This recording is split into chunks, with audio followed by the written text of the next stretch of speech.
بسم الله الرحمن الرحیم. سوره الصف شروع میشه.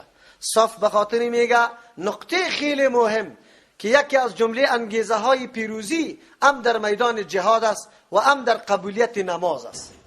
متحد بودن و صف بودن مسلمان ها این رول مهم داره، هم در کامیابی دنیا و هم در قبولیت عمل در پیش الله تبارک و تعالی. از او خاطر کل سورت به نام صف نام نهاده. سوره صف 109 سورت است که قبل سوره جمعه و بعد از سوره تغابن نازل شده. سوره مدنی است، از او خاطر بحث روی احکام میشه. دعوای سورت هم فقط ترغیب به سوی جهاد است و جهاد باید به کدام آداب و طریقه بکنیم، مثل حواریون واری اونمو طور به ترتیب. و اینجا الله تبارک و تعالی میگه که به مثل اهل کتاب نشوی. ارتباطی صورت قطعی ما قبل، در ما قبل الله برای مؤمنا زجر داد که اعمال غیر مناسب نکنه.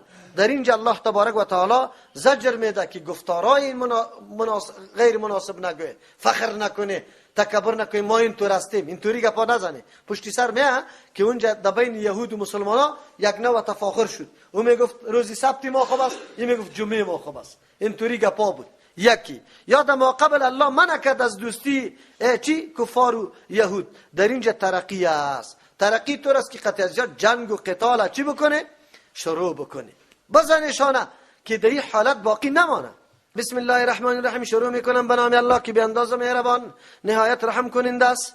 سبح لله ما فی السماوات. تسبیح گفته سبح است، پشت سر باز یسبح میاد. در بعضی جای ماضی، در بعضی جای مضارع اشاره به این میکنه که یک لحظه از زمانه خالی نیست که پاکی الله تبارک و تعالی بیان نشود. مخلوقات الله پاکی الله را بیان میکنه. تو بنده ما که چطور میکنی؟ آیا پاکی الله را بیان میکنی یا نمیکنی؟ سبح لله ما فی السماوات و ما فی الارض. پاک است الله تبارک و تعالی، پاکی بیان میکنه خاص برای الله آن چیزی که در آسمان هاست و ما فی الارض، آن چیزی که در زمین است. اشاره میکنه که مشروعیت جهاد مورد انتقاد و اعتراض نیست. یک تعداد مردم شبه میکنه جهاد قتل و قتال است و ایرانی است. نه، هیچ وقت الله به ایرانی ها امر نمیکنه. جهاد فلسفه بزرگ داره، مصلحت بزرگ داره، هیچ وقتی اعتراض نمیشه. و هو العزیز الحکیم. الله زبردست ذات است. و هو العزیز، الله زبردست ذات است.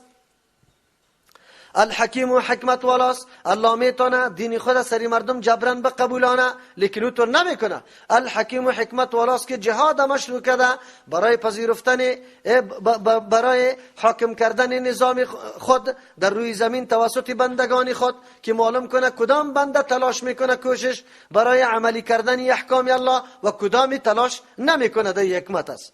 یا ایها الذین آمنو. وقتی که گپایسته که الله از هر قسم عیب و نقصان پاک است و الله زبردست است، میتونه دین خود بقبولانه سری مردم، لیکن حکیم است. جهاد بر ما مشروع کرده که سبب ارتقای درجه ما شوه، پیش الله محبوب بگردیم. پس ای مؤمنان لم تقولون، چرا میگوید ما او طور گپا لا تفعلون که عمل نمیکنه؟ یک تعداد جمع شده بودن، در بین خود جر و بحث داشتن کدام عمل خیلی محبوب است پیش الله، کدام عمل که ما امور اول انجام بدیم. الله میگه جهاد. وقتی که جهاد شود، جهاد خود یک امری چیست؟ بگه سخت است. مال مصرف کو، جان مصرف کو در مقابل قدرت بزرگ که جیش تصورت نمی از خلاصی. این گپ خیلی مهم است. از او خاطر الله میگه لاف نزنی، لافوک نباشه که در یک جای گپا را بالا میکنه باز وقتی عمل میشه این چیز نیست. لیکن یکی دوم، یکی دعواست، یکی دعوت است. دعوا کردن چیزی را که نمیتونی دعوا نکن، این گپ غلط است. یکی دعوت است. خودی دمو کار نمیکنی، دیگه کس دعوت میدی بکو، این معنی نیست. فرق است بینش. تو خودت نماز خوب نمیخونی، خود دیگه کس دعوت به خوب نماز خواندن میکنی، پروا نداره. اگرچه گناه است، بری تو شرم است، خلاف عقل گپ است، خو لیکن اینطور نگو که نه من خودم نماز خوب نمیخوانم دیگر هم دعوت نمیکنم. نه، شوده میتونه همی گفتاری تو سببی چی شود؟ اصلاح خودت شود.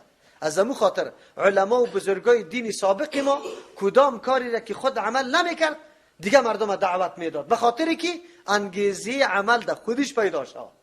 ما در سر منبر برایم مردم بگویم که تهجد اینقدر ثواب داره بکنه، یک دفعه به خودم علامت وجدان مرا ملامت میکنه. مردم دعوت دادی، او خودت قرار خو کردی. این اینجاست. ایره میگه دعوت منه نیست، خو یکی دعواست، دعوای یک کار که موجود نیست دعوا نکنه، این من است. اینجا مسئله دعواست. لما تقولون، چرا شما میگی ما آن چیزی را لا تفعلون که عمل نمیکنه. دیگه ای آیت بگه قمچینی خیلی سخت است به فرق سری کی؟ ملاها، علما را الله میگه چرا شما میگی او عمل نمیکنه؟ همیشه داد از حق میزنه لیکن باز در عمل کردیتان حق مق دیده نمیشه. دفاع میگه سنت رسول الله اینطور است، طریق پیغمبر اینطور است، باز هیچ چیز نیست در عمل که میبینیم. همون زیر امام تعالی را بعد از سنت و بعد از فرض دعای حیات اجتماعی شروع است. عجیب است. کبون مقتن بسیار موجب چیستا بسیار سخت است، سنگین است مقتن از روی خشم و غضب الله عند الله بنزد الله ان تقولوا که شما میگوی لاف میزنی ما آن چیزی را لا تفعلون که انجام نمیده. بسیار الله در خشم میآید که عجیب است، چرا این کار انجام نمیدی؟ حقیر میشماریشه؟ اگر حقیر است چرا دعوت میدی، بیان میکنی؟ نه، از او خاطر ما گفتم که ملاها در اینجا سخت مورد سرزنش قرار میگیره، بسیار سخت، که علمی که عمل نداشته باشه اینی حالتش است. ان الله يحب الذين يقينا الله دوست داره کسانی را یقاتلون که مقابله میکنه، جهاد میکنه، فی سبیله در راه الله. مقاتله جنگ میگه، جنگ اینطور نیست. اگر چی ما حمل بکنیم کلمه جهاد خو مفهومش عام است، مجاهده طاقت و قوت خرج کردن برای ترقی دین است. اما زمانی که لفظ مقاتله میه پدری کسی را دیگه طرف گردانده نمیتونه که کسی پیدا شوه که بهترین جهاد با نفس است، اینطوری بگه که بهترین جهاد اینطور است. نه جناب، تبلیغی بخیزه بگه بهترین جهاد بستره را پشت کو. مدرسی مدرسه بخیزه بهترین جهاد تعلیم بکن. ترجمه قرآن والا بخیزه بگویا که بهترین جهاد ترجمه قرآن است. نه، گپا نمیپذیریم. اینجا قرآن گفته ان الله یقینا الله یحب الذین، دوست داره کسانی را یقاتلون که جنگ میکنه، اینطور سنگر به سنگر میشه، دست کار میکنه، فیر میکنه، زدن میکنه، کشتن میکنه. اینی را یقاتلون میگه. این لفظ کسی دور داده نمیتونه، یادتان باشه. فی سبیلی، خود جنگ در راه الله، خالص به خاطر رضای الله، برای تقویت کلمه الله. چه رقم جنگ میکنه؟ صف زده. چه رقم صف؟ که انهم تگوی بنیانون دیوال است مرصوص که چونه سمت در درزایش انداخته شده، درز مرز عالی معلوم نمیشه، یکی با دیگر چسبیده. مرصوص اونمونه میگه، اونمونه. وقتی که کاشی را کار میکنی در مابینش که اینی دو غابای چیر انداخته ای که این درزا گم شوه یکی به دیگه بچسبه، اینی را میگه صف. معنای صف امیست. در صفی نمازم اینمی رقم مطالبه از ما و شما شده. پیغمبر علیه السلام که میگه رستو صفوفکم، رستو بچسبانه، بند کنی صفایتانه. تراسو آمده در لغت. آنقدر تاکیدات در حدیث آمده که پرسان نکن. نعمان ابن بشیر و انس رضی الله عنهما چی میگه؟ ما بودیم در زمان پیغمبر علیه السلام که مامور میشدیم که پای به پای بچسبانیم او شانه را به شانه. ملاها میخیزه یا پای خدا چاک میگیره، مردم پیدا شده اینطور میکنه. بیا جنابا شما در نماز که استاد میشه می طریقه تان یک طرف نری، این امروز کلیتون بشیره. ما دمی مسجد براتون نشان میدم که یک 10 دفعه خودم گفتم همیشه. خب باز ببینه که مردم چی رقم نماز میخونه. نماز یاد داره یعنی قرآن برات میگه اینی طور صفه. در جهادم الله خوش داره، در نمازم الله خوش داره. موقع به شیطان نده. خواب درست با کمال صمیمیت که هیچ فرجه در بین نباشه. اعتراضشان چیست؟ زیر لنگی تا چی طور میکنی؟ سری پیغمبر اعتراض میکنی؟ پیغمبر نمیفهمید؟ شیطانی خبیثی قدر متکبر است که زیر لنگ تیر نمیشه. او خبیثی قدر دماغ داره. دوری خود تو نمیفهمی؟ زیر لنگت میگه تیر نمیشه. او را چی طور میکنی؟ او را چی طور میکنی؟ چیزی که فرمان پیغمبر برات داده او را باید عملی بکنی. نه اونونک بعضی اوقات نمیتور گپا نعوذ بالله یقین به الله بکنی کفر است. ای را بفهمه، این گپای عادی نیست. چرا که تو عمل پیغمبر حقیر میدانی، در مقابلش گپ میزنی. ولی بیا صفا در جهادم امیر رقم که درس خلل ملل موجود نباشه، با یک متحدانه فکر حرکت بکنه و جهاد بکنه. و اذ قال موسی لقومی، بله الله میفرمایالی بر ما میگه اذیت نده پیغمبر. در چی چیز؟ صف در جهاد یک صف برای خلل پیدا نشوه، جدا جدا نباشه. در جهاد هم همینطور نباشه که اذیت پیغمبر بده. ترک جهاد بزرگترین اذیت برای پیغمبر است. یکی از نمونهش موسی علیه السلام است. به موسی علیه السلام خب بنی اسرائیل بسیار اذیت ها را رساند. و اذ قال موسی، قابل یادآوری است در آن وقتی که گفت موسی علیه السلام لقومه، برای قوم خود، یا قوم لم تؤذوننی، ای قوم ما چرا مرا اذیت میدی؟ وقد تعلمون، خب میدانه، انی رسول الله الیکم، که ما فرستاده شده الله هستم، الیکم بسوی شما. گپ از جان خود نمیگم، آن چیزی که میگم از جانب الله میگم. چرا من امر میکنم که جهاد کنی او شما میگی که نه؟ اذهب انت و ربک، این چیستا انها هنا قاعدون، تو پروردگارت برای جهاد کنی، ما اینجا قرار نشسته هستیم. ما خو لټای سلطان محمود هستیم، نه که ددان ما نکنی باز هیچ خوش نداریم. ما همونطور مسلمان هستیم. میگه هر چیز مسجدم کفار برای ما جور کنه، بگه نمازم در عوض ما دیگه بخونه. آلی همونطور شده، نمازها در عوض خوانده میشه نه؟ تلاوت قرآن در عوض میشه نه؟ در عوض ما تو تلاوت قرآن که همینطور گپاس نه؟ دین در کجا رساندنی مردم؟ این دین چی مطلب داره؟ مکرفیت چی مطلب داره؟ فلما زاغوا، هرگاه که کج شدن، یعنی کج رفتن، برگشتن از حق، ازاغ الله قلوبهم، الله هم کج ساخت الله دلهایشان، شکوک و شبهات الله در قلبایشان پیدا کرد، یک گمراهی و استراب پریشانی در قلبشان پیدا شد. چرا؟ بزدل شدن، آلی هیچ اقدام برای سرنوشت سازی خود نمی کردن. الله این بسیار اذیت میده پیغمبر. یک کسی بخیزه تو را در طرف ترقی و کامیابی کش میکنه، او تو میگی که برو تو بکو، من اینجا شیشته مخو کردم. این بسیار زور میده آدم، بسیار بسیار اذیت میده. صحابه را الله تنبیه داد که یادتان باشه که در مورد پیغمبر اذیت ندیده این مورد، او صحابه مطور بودن. الله اکبر.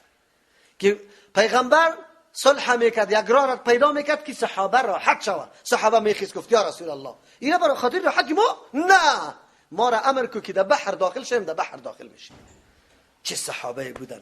الله همینطور ایمان نصیب امام بکنه واقعا که پیغمبر اذیت ندادن. بس در هر میدان کمی آواز شد، از بستر گرمی عروسی خود خیست، رفت میدان جهاد.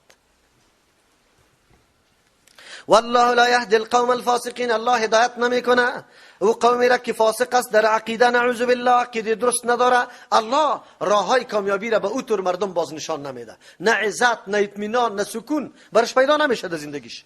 و اذ قال عیسی ابن مریم، قابل یادآوری است در آن وقتی که گفت عیسی علیه السلام بچه مریم بی یا بنی اسرائیل، ای اولاد یعقوب علیه السلام، انی رسول الله الیکم، من پیغمبر الله هستم روان شده به سوی شما، مصدقا لما بین یدی، توصیه زیر بی تصدیق کننده هستم برای او مضامین، او مسائل، بین یدی، از مسائل اصولی که در پیش ما من التورات، در تورات بود، بالکل تصدیق از او میکنم. و مبشرا، خبر دهنده استم، برسول، به یک پیغمبر عظیم الشان، قابل قدر، یاتی من بعدی، که میای پس از ما، اسمه احمد، که نامش احمد است. این را بشارت داد، به قوم خود توصیه کرد.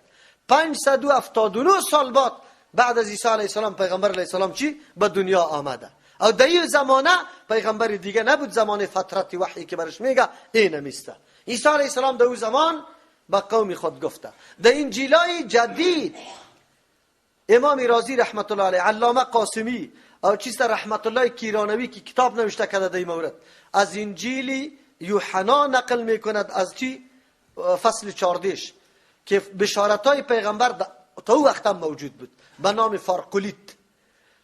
فارقلیت معنای احمد میداد. حتی در یک انجیل دیگه از یا که به نام برنابا، انجیل دیگه از یا به نام برنابا یاد میشه، در اون جمع بسیار به عبارت صریح بشارت ازی موجود بود، لیکن اسقفا گرفتن پسان و عبارت ها را از بین بردن به خاطر که حجت و دلیل بالای خودشان بود. از او خاطر او را نگذاشتن. فلما جاءهم، ده حدیث هم آمد، پیغمبر علیه السلام در یک حدیث میگه ما چیستم خلاصه دعای ابراهیم خلیل الله، بشارتی کی عیسی علیه السلام و خوابی مادرم.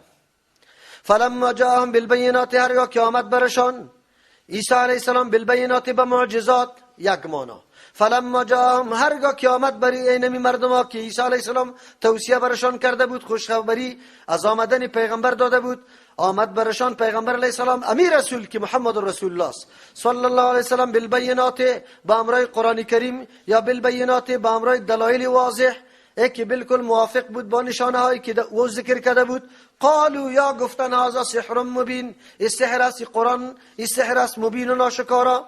الله میگه و من ازلم ممن افترا، کس خیلی ظالم از او کسی که جرم میکنه علی الله، بالای الله تبارک و تعالی، الکذب، دروغ، نسبت دروغ به الله میکنه. و هو یدعا الی الاسلام، در حالی که دعوت داده میشه به سوی اسلام. چی معنا؟ وقتی که دعوت داده میشد نصرانی ها را که به پیغمبر جدید ایمان بیاره، گفت پیغمبر ما بر ما توصیه کرده که به هیچ پیغمبر ایمان نبیاره، ما را الله حکم کرده، نعوذ بالله. الله میگه دروغ میگه. اوی به سوی اسلام، مراد از اسلام توحید، تابعداری پیغمبر است. دعوت داده میشه اینطوری از این آدم کرده دیگه ظالم دیگه کس است؟ بله. خب آنجا در اون زمان و این زمان این آیت شامل کلگی است. یک کسی را تو میگی که بیا یک الله را پرستش کو، دعوت به سوی اسلام میدی، لیکن این میگه نعوذ بالله، میگه نه الله ما را گفته، چی میگه؟ رای پدرایتان اعلان نکنی، بس. یا فلان ملا ما را گفته که رای پدرایتان اعلان نکنی. این نمیره مردم میگه. والله لا یهدی القوم الظالمین، الله هدایت نمیکنه، توفیق توبه نمیده برای قومی که ظالم است. ظالم امو کسی را میگه که نوبت نداره، اعتنا نمیکنه به دعوت دین. یریدون لیطفئوا نور الله، یا اراده داره که خاموش کنه، گل کنه نور الله را بیافواههم، به سخنای خود، به زبانای خود. مراد از نور الله قرآن است، اسلام است، توحید است. بیافواههم، به سخنای بی دلیل، افوا گپای بی دلیل، به اساس که او را شبهات واهیات میگه. والله متم نوری، الله پوره کننده است، به حد کمال رساننده است نوری، امی اسلام دین خدا. ولو کره الکافرون، اگرچه کفار بد میدانه، زشت میدانه که اسلام ترقی بکنه، الله ترقی میده. امروز هم بطور است. بسیار مردم ها تلاش دارن که خاموش کنن نور الله را، عقیده توحید الله را تبلیغات بکنه، حیاهی بکنه، بیافواههم، به سخنای بی دلیلشان. لیکن ما میگیم که والله متم نوری، الله به حد کمال رساننده است این عقیده توحید الله را میرسانه ان شاء الله. اگرچه بعضی مردم بسیار زور میدشانه که چرا این عقیده روز به روز گسترش پیدا میکنه. هو الذی ارسل رسوله، الله ذاتی است که فرستاده پیغمبری خدا، بالهدى، بامرای هدایت، یعنی مکمل برنامه هدایت داره. اگر کسی میخواه که راه هدایت پیدا بکنه، و دین الحق، نظام واقعی، خیالی میالی نیست، دموکراسی واره، این نظام پا برجاست، قطعا استوار، زمانه ها تیر شود، تغییر ناپذیر است. نظامایی که دموکراسی پیدا میکنه این سال است دیگه سال بگه تبدیل میشه. و دین الحق، چرا روان کرده پیغمبره؟ لیظهره، که ظاهر بسازه، علی الدین، بالای تمامی ادیان، فضیلت و برتری دی کلی، بالای تمامیش برتری دینی الله را پیغمبر اشاعت بده، دلایل اسلام بیان کنه که خود به خود چیست اسلام ظاهر شود، شهرت پیدا کنه. یک ترجمه. دوم، لیظهره، که غالب بسازه، هو امی پیغمبر علیه السلام، علی الدین کلی، بالای دین، به تبلیغ دین تمامیش پیغمبر علیه السلام توفیق بده که کل دین به مردم برسانه. دو ترجمه. سوم، لیظهره، که غالب بسازه اسلام، علی الدین، بالای دین کلی تمامیش، به اعتبار دلیل دین اسلام سر کلی ادیان چیست؟ غالب است.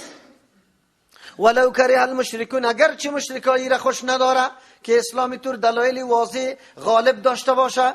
یا ایها الذین آمنوا، کسایی که ایمان آورده، هل ادلکم، آیا راهنمایی بکنم شما را، علی تجارت، به یک تجارت، تنجیکم من عذاب علیم، طور تجارت که نجات میده شما را از عذاب درناک. الله اکبر. عثمان ابن مظعون رضی الله عنه سوال کرده بود که یا رسول الله بهترین تجارت کدام است؟ الله مطابق از او تعبیر به تجارت کرد. اشاره میکنه که بله نفس تو، مال تو، وقت تو، قوت تو مکمل سرمایه است او در مقابل از تو فایده کرده رایستی جنت. در تجارت های دنیا نقصان چی فایده احتمالی است، گاهی نقصان است گاهی فایده. در تجارتی که امرای الله میکنی حتما تنجیکم است، شما را نجات میده من عذاب علیم. تؤمنون بالله، اول شرط برای هر عملی نیک عقیده به الله بکو، همونطور ایمانی که قرآن بیان کرده و رسولی عقیده بکو، با پیغمبر به نقشه و قدم از او رفتار بکو، عمل بکو. بعد از او و تجاهدون فی سبیل الله، اینجا تجاهدون تنها مسئله قتال نیست، و تجاهدون طاقت و توانی تا خرج کو، اگر به اسلحه است، مقابله است، قلم است، بگوی به علم است، به تعلیم است، به تدریس است، به خرج کردن مال است، کلش در راه الله تبارک و تعالی اینجا تجاهدون همینطور است. از او خاطر گفت که به اموالکم جهاد، با مالایتان و انفسکم. نفس چند قسم جهاد است؟ علم داری مصرف کو، قوت داری مصرف کو، نفوذ اجتماعی داری مصرف کو، یا خود قربان کو. ذالکم خیر لکم، این بهتر است برای شما، این بهتر است برای شما. این کنتم تعلمون، اگر علم داره. بله امتیاز شناختی حقیقت شای برتری یک شای توسط علم میشه، که علم نباشه این گپا را کسی درک کردن نمیتونه. چرا؟ مادیات ظاهری، وسایل ظاهری را اصلی مقصد میدانه، میگه ای از پیش ما میمانه، لیکن کسی که علم داره میگه ای کلش وسیله است. این کلش وسیله برای یک هدف بزرگ است که راضی ساختن کیست؟ الله. یغفر لکم، بخشش میکنه برای شما، چون ایمان هم داره، تابعداری پیغمبر هم کرده، جهاد هم کرده، بخشش میکنه ذنوبکم، کل گناهایتان. قرآن همینطور میگه. الله نصیب ما کنه این اعمال. و یدخلکم، داخل میکنه شما را جنات در باغات تجری که روان میباشه من تحت الانهار، و در زیر درختها و قصرش جویا، و مساکن در ایتر خانه ها و میمان خانه روان میکنه طیبتن که پاکیزه، خوشبو هر طرف عطر خوشبویی میده. فی جنات عدن، در باغای دائمی که هیچ وقت بیرون دلت نمیشه، برای باغای اقامت است. ذالک، این داخل شدن در این جنت ها که الله نصیب ما و شما میکنه، الفوز العظیم، کامیابی خیلی بزرگ است. و اخرى، نعمت دیگر براتون میده با واسطه جهاد، تحبونه که شما او را دوست داره، در ظاهر رابطه تان دلتان بسته به اوست. کدام است؟ نصر من الله، غالب آمدن تان است، نصرت از جانب الله، و فتح قریب، فتح کردن نزدیک. شما زور میشه، اما طورم شد. و بشر المؤمنین، مؤمنا را پیغمبر علیه السلام میگه خوش خبری برش بده. این چی نعمتای دیگه. چی رقم جهاد کنیم؟